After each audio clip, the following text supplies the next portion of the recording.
Injuries జరుగుతూ ఉంటాయి చాలా మందికి. అప్పుడు కూడా రీప్లేస్మెంట్ చేయాల్సిన సిచ్యువేషన్ వస్తుంది. అలాంటి వారికి కూడా ముందు మనం మెడిసిన్తో తగ్గించడానికి ఏమైనా ప్రయత్నం చేయొచ్చా? ఇంజురీస్లో ఇప్పుడు మునుపటికి ఇప్పటికీ చాలా తేడా వచ్చింది.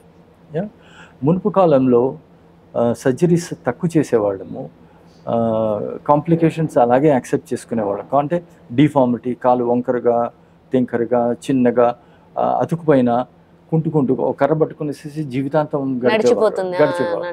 ఇప్పుడు అలా కాదు. ఇప్పుడు నువ్వు యాక్సిడెంట్ ముందు కాలు ఎలా ఉండే ఇప్పుడు అలా కావాలి. ఓకే, యాజ్ ఇట్ ఈస్ కావాలి. అంటే ఫంక్షను, లుక్స్ ఇవన్నీ నార్మల్గా వచ్చి తీరాలి. అయిన తర్వాత ఇంకొకటి ఏంటంటే, మునుపు కాలంలో ప్లాస్టర్ వేసేసి 3 నెలలు ఇంట్లో పడుకోబెట్టేవారు. ఇప్పుడు అలా కాదు. సర్జరీ చేసేసి ఎంబడి నడిపించడము, మళ్ళీ back to work in 2 weeks లేదా 4 వీక్స్లో వర్క్ చేయడానికి రెడీ కావడం. ఈ 2 ఇష్యూస్ అనమాట. అంటే డిఫార్మిటీ కాంప్లికేషన్స్ యాక్సెప్ట్ చేయము.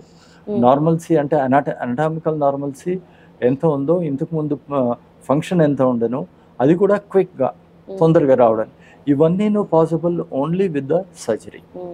చిన్న డిఫార్మిటీ ఉంది, ఫ్రాక్చర్ అయింది, ఫ్రాక్చర్ వేసేసి కొంచెమే మాల్ అడ్జస్ట్మెంట్ ఉంది, అది యాక్సెప్ట్ చేసుకుంటే చేసేసుకోవడం సరిపోతుంది అనమాట. కానీ చాలా డిఫార్మిటీ వి కాంట్ యాక్సెప్ట్ అనమాట. అయితే మళ్ళీ అది ఆ ఫ్రాక్చర్ కూడా అది ట్రీట్ చేయడానికి మళ్ళీ ప్లాస్టర్ కూడా ఎక్కువ రోజులు 3 months 4 months పెట్టడం కూడా అన్యాక్సెప్టబుల్. ఎందుకంటే ప్లాస్టర్ డిసీజ్ అంటాం. ప్లాస్టర్ వేసిన తర్వాత దాని కాంప్లికేషన్స్ ఉంటాయి. ఎందుకంటే జాయింట్స్ అన్ని స్టిఫ్ అయిపోతాయి. మళ్ళీ పెద్దగా ఫిజియోథెరపీ 1 month 2 months చేయడము.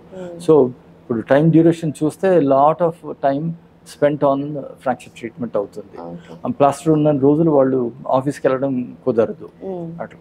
అందుకనేసి సర్జరీ చేసేసి తొందరగా వాళ్ళని నడిపించడం, తొందరగా వాళ్ళు ఆఫీస్కి వర్క్ ప్లేస్కి రావడము, అయిన తర్వాత ఈ కాంప్లికేషన్స్ జాయింట్ డిసీజ్ అంటే ఇప్పుడు ప్లాస్టర్ డిసీజ్ అంటాము.